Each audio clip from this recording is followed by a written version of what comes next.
जरा सोचिए, एक ऐसा लम्हा जब इतिहास खुद करवट ले रहा हो। हजारों लोग हैं, सबके हाथों में अलग अलग झंडे हैं और सबके सब एक साथ एक ही दिशा में आगे बढ़ रहे हैं। ये कोई मामूली जुलूस नहीं है, नहीं, ये एक नए जमाने की सुबह का सपना है। एक ऐसा सपना जिसे एक कलाकार ने कैनवस पर हमेशा हमेशा के लिए जिंदा कर दिया। बात है साल 1848 की। वो दौर जब पूरा यूरोप क्रांति की आग में सुलग रहा था। और ठीक इसी माहौल में एक कलाकार ने कुछ ऐसा सोचा, कुछ ऐसा देखा जो उस जमाने में सोचना भी नामुमकिन सा था। एक ऐसी दुनिया जहां राजा महाराजाओं की हुकूमत का सूरज हमेशा के लिए डूब चुका हो। और ये कलाकार थे फ्रेडरिक सोरियो। देखिए, उन्होंने सिर्फ एक पेंटिंग नहीं बनाई, बल्कि 4 प्रिंट्स की एक पूरी की पूरी सीरीज तैयार कर डाली। इसमें उन्होंने अपनी कल्पना की दुनिया को दिखाया, एक ऐसी दुनिया जो लोकतांत्रिक और सामाजिक गणराज्यों से बनी थी। तो चलिए आज इस पेंटिंग के पीछे की कहानी और इसके गहरे मतलब को समझते हैं। अच्छा, सूर्यो के इस सपने को अक्सर कल्पनादर्शी या कहे तो यूटोपियन कहा जाता है। अब इसका मतलब क्या है?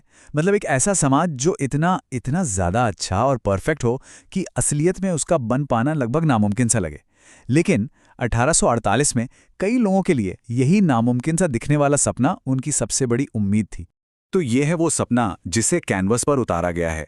इसका नाम है राष्ट्रों के बीच समझौता। ये आज़ादी के एक ही धागे में पिरोए गए भविष्य की एक शानदार तस्वीर है।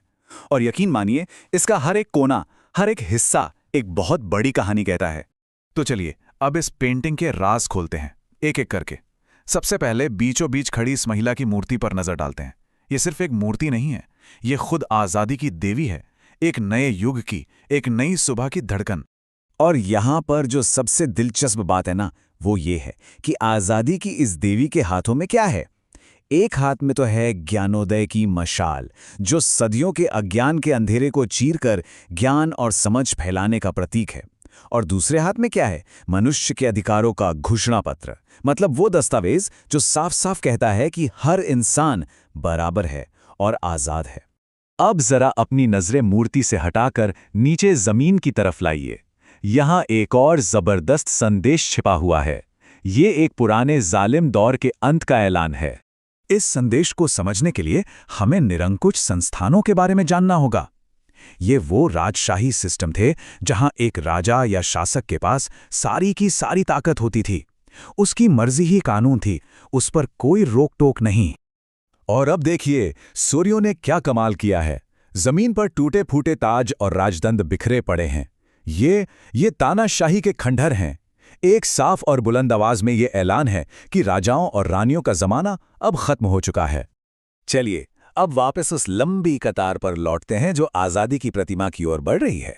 ये कोई बेतरतीब भीड़ नहीं है, नहीं, ये राष्ट्रों का जुलूस है, जहां लोग अब किसी राजा की प्रजा नहीं रहे, बल्कि अपने अपने देश के गौरवान्वित नागरिक बन चुके हैं।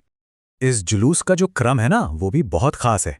सबसे आगे कौन है? अमेरिका और स्विट्जरलैंड, जो उस समय तक एक राष्ट्र राज्य बन चुके थे। उनके ठीक पीछे अपने तिरंगे झंडे के साथ फ्रांस है, जो अभी अभी आज़ादी की प्रतिमा तक पहुंचा है। और उनके पीछे कौन है? काले, लाल और सुनहरे झंडे वाला जर्मनी, जो उस वक्त एक राष्ट्र बनने का सिर्फ सपना ही देख रहा था। अगर आप अपनी नजर जरा ऊपर आसमान की तरफ ले जाएं, तो आपको ईसा मसीह, कई संत और फरिश्ते दिखाई देंगे। वो सब ऊपर से इस पूरे नज़ारे को देख रहे हैं। ये सिर्फ कोई कलाकारी नहीं है, इसका भी एक बहुत गहरा मतलब है। दरअसल सूर्यो ने इस दिव्य दृष्टि का इस्तेमाल किया है राष्ट्रों के बीच बंधुत्व यानी भाईचारे को दिखाने के लिए। ये कुछ ऐसा है मानो पूरी कायनात इस बदलाव को देख रही हो, इसका समर्थन कर रही हो और दुनिया के इस नए भाईचारे पर अपनी मोहर लगा रही हो। तो जब हम इन सभी प्रतीकों को एक साथ जोड़कर देखते हैं तो हमें क्या मिलता है? ये सिर्फ एक खूबसूरत पेंटिंग नहीं रह जाती, ये एक शक्तिशाली राजनीतिक घोषणा पत्र बन जाती है। एक ऐसा सपना जो आज भी, इतने सालों बाद भी दुनिया भर में गूंजता है। तो असल बात यह है कि सूर्यो का संदेश बिल्कुल क्रांतिकारी था। ये तानाशाही के अंत का ऐलान था, ये अलग अलग आज़ाद राष्ट्रों से बनी दुनिया का सपना था, ये हर इंसान के लिए आज़ादी और बराबरी के अधिकारों की मांग थी, और सबसे बढ़कर ये भाईचारे की मजबूत नींव पर बने एक नए भविष्य का वादा था।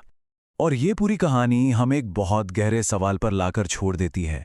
क्या सच में एक तस्वीर, एक कलाकार का एक सपना, राष्ट्रों का भविष्य तय कर सकता है? शायद इसका जवाब हाँ है, क्योंकि सूर्य की ये पेंटिंग हमें बार बार याद दिलाती है कि दुनिया को बदलने वाला हर बड़ा विचार अक्सर एक सपने से ही तो शुरू होता है।